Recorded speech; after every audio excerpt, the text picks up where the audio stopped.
how to handle setbacks. Welcome to the Hopefulist with me, Wendy McClure. This is where we turn those nasty, negative thoughts into positive and work toward a happy, fulfilled life. Now, let's get started. Are we ready? It's Monday, people. Are we ready to crush it this week? That's right. I hope so. Thank you for joining me on the Hopefulist. It's your dose of inspiration and positivity. Starting out with the quote of the day. One of the secrets of success is to refuse to let temporary setbacks defeat us. That from Mary Kay Ash. That's what we're going to be talking about today, handling setbacks, what we're going to do to set up our comeback. That's right. Setback is just a setup for a comeback. Has anybody been keeping their achievement journal? I just mentioned this a week or so ago, and it's something that you will keep track of all you have achieved. Just start out small. 3 things maybe that you've done throughout the day that shows that you do indeed do what you say you are going to do. For example, so far today, I went back to my black coffee after being away for a week, after being in Texas visiting my sister and her family. Yeah, I just totally abandoned my black coffee habit and went right back to the sugar and cream. You know what? It was delicious. But now it's time. It's time to get back on track. Time to drink my black coffee in the morning in order to do my intermittent fasting that I've been doing. And so far, I have not strayed. It's always so hard to get back. The first couple of days are the worst. Drank my water first thing this morning. I try to drink a sizable glass of water before I even drink my coffee. And I wrote my blog, and now I'm doing my podcast. So there you go. There's some achievements that I have already been able to attain by 6:40 in the morning. So just keep a little achievement journal. You can keep it right there in with your gratitude journal, which I know by now you must be keeping. So, this achievement journal is anything and everything that you do and achieve throughout the day. The simplest things like doing the dishes, that's an achievement. Cleaning the house, going to work, making the kids lunch, helping out a friend in need, anything that when you say you're going to do something and you do it, it's that simple. We do so much more than we give ourselves credit for. We achieve things every single day. And the more we remind ourselves of what we are capable and, in fact, do every day, the more we realize we can do so much more. So handling setbacks, yeah, it's going to happen. Whenever we try to achieve anything, there will be setbacks. And the best way to handle them is to plan ahead, anticipate them, and have a plan ready to go in order to bounce back quick or make the damage as minimal as possible. We can't always see them coming, but we can always choose how we decide to move forward. Just got back from a trip to Texas, as I mentioned, was there for 5 days, and I knew it would not be a great week for my health goals. I've been doing very well with intermittent fasting, and honestly, I just didn't want to worry about it too much. Gave myself permission to just not worry about it until I got back. I decided to expand my eating window to 12 hours. I typically do a 4-hour eating window during the week, 8 hours on the weekends. I gave myself 12 hours. I kind of followed that for the first day or two. Then I threw all the rules out the window by my 3rd day.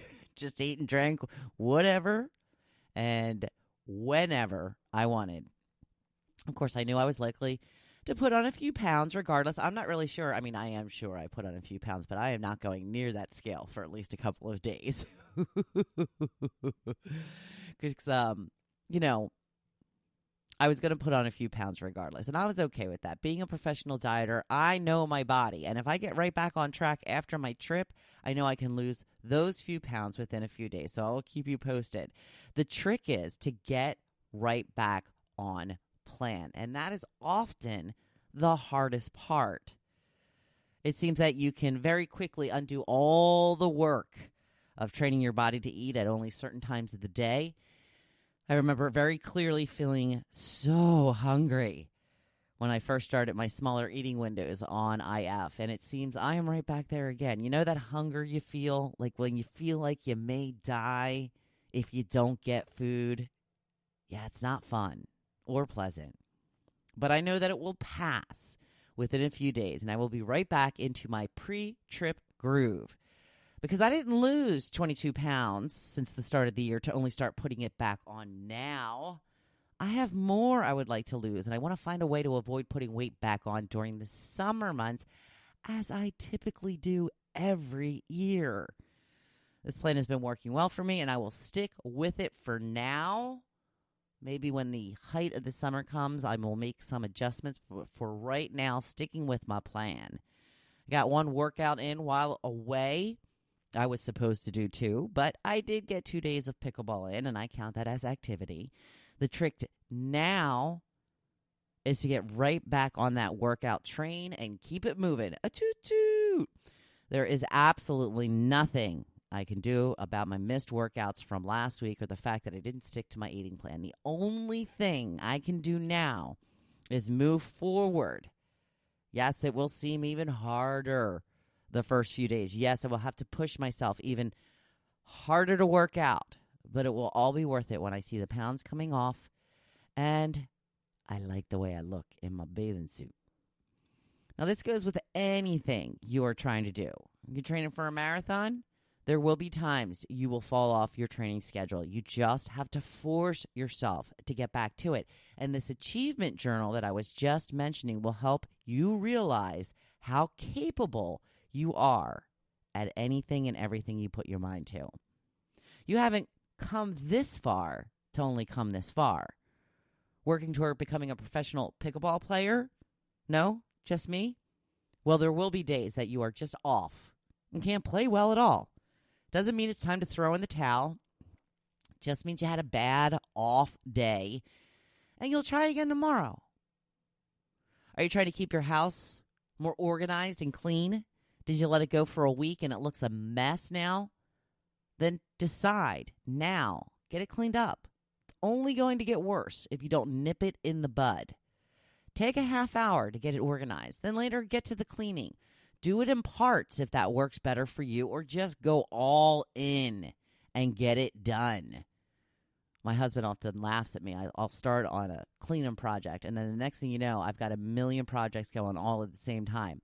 I'll start, say, on like the Lazy Susan or something, and then I'll grab a bottle of water from the fridge while I'm doing that. And then I'll be like, oh, look at what a mess this fridge is. And then I'll start in on the fridge. And then I'll start in on doing the cabinets because I noticed a spot. And my husband's like, what are you doing? I thought you were just doing the Lazy Susan. I'm like, oh, just leave me be. Just leave me be. I will get it all cleaned up. Don't worry. It's going to look great.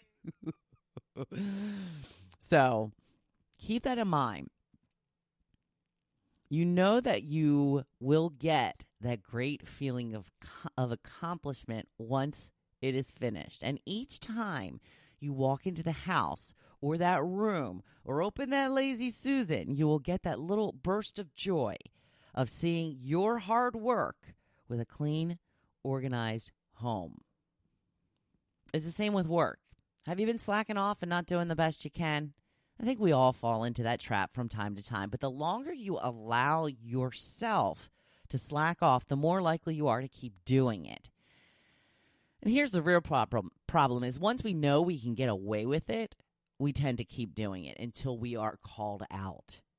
And you will be called out eventually, whether it be in an employee review or maybe a lack of promotion or raise. Sometimes you may even lose your job. We all know what we are capable of, and we should always be striving to do our best. If we don't feel as good about ourselves, then we can and should.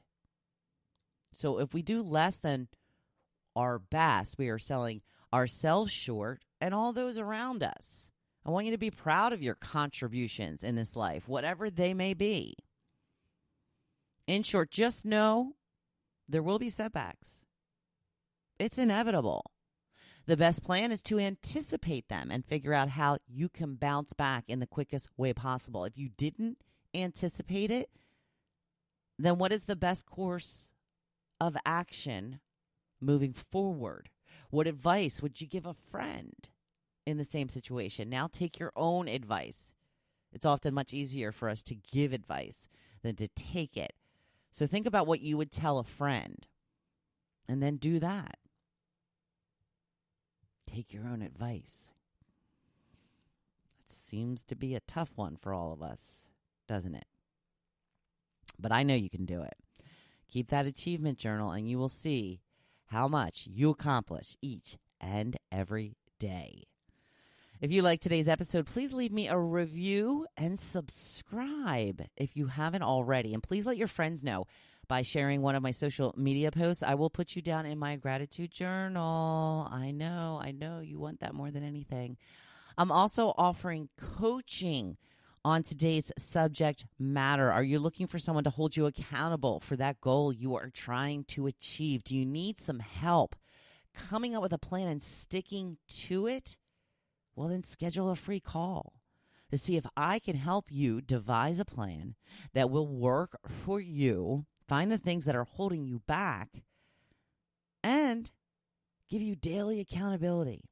Just shoot me an email to thehopefulist1@gmail.com or message me on any of my social media accounts, be Instagram or Facebook, to see what I can do for you.